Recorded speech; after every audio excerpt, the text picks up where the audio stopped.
इस वीडियो में हम पढ़ेंगे पास्ट कंटिन्यूअस टेंस। सबसे पहले पास्ट कंटिन्यूअस टेंस की पहचान ये है कि उर्दू फ़िक्रे के आखिर में रहा था, रही थी, रहे थे वगैरह आता है।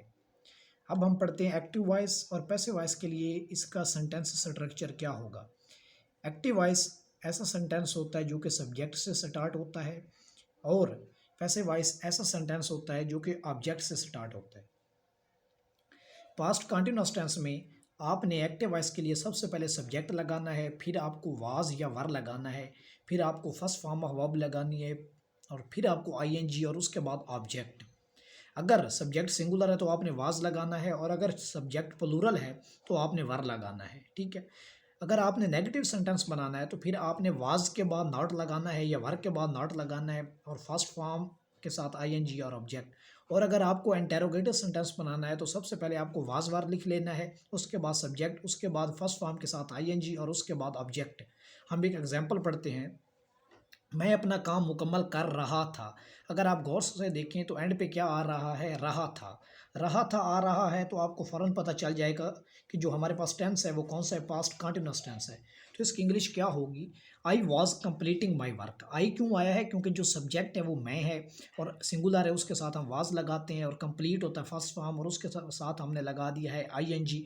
तो क्या हो गया, आई वॉज कंप्लीटिंग माई वर्क। अब नेक्स्ट है हमारे पास पैसिव वॉइस के लिए। पैसिव वॉइस के लिए सबसे पहले आपने ऑब्जेक्ट लिखना है, उसके बाद वाज वर, उसके बाद बीइंग, उसके बाद थर्ड फॉर्म और फिर आपने सब्जेक्ट का ऑब्जेक्टिव केस लगाना है।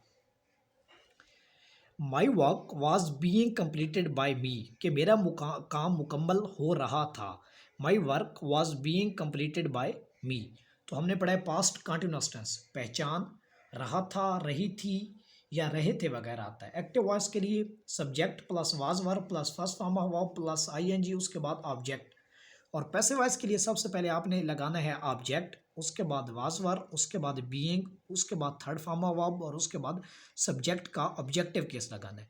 अब हम इसकी एक प्रैक्टिस एक्सरसाइज कर लेते हैं।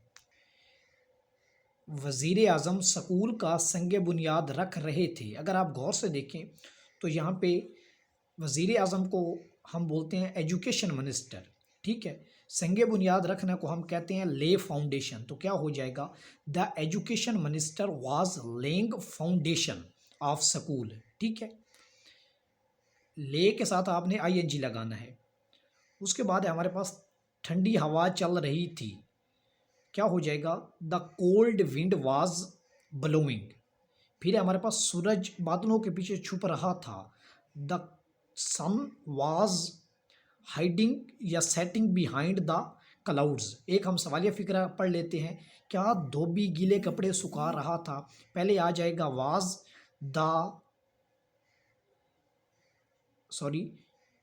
The washerman drying the wet cloth.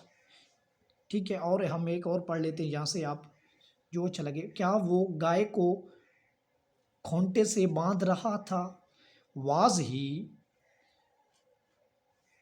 Threatening the कॉ विद द रॉड। ठीक है। तो ये था हमारा आज का लेक्चर। अगर आप टेंसेस की पूरी लेक्चर सीरीज़ देखना चाहते हैं तो वो मेरे यूट्यूब चैनल पर अवेलेबल है। मेरे यूट्यूब चैनल का लिंक मेरे फेसबुक पेज पे अवेलेबल है डिस्क्रिप्शन में। और अगर आपको यहाँ से कुछ समझ नहीं आया तो आप मुझसे व्हाट्सएप पे रब्ता कर सकते हैं। और अगर आप ऑनलाइन क्लासेस लेना चाहते हैं तो वो भी अवेलेबल हैं, आप मुझसे रब्ता कर सकते हैं। व्हाट्सएप नंबर मेरा फेसबुक पेज पर अपलोडेड है। Thank you for watching. अल्लाह हाफिज़।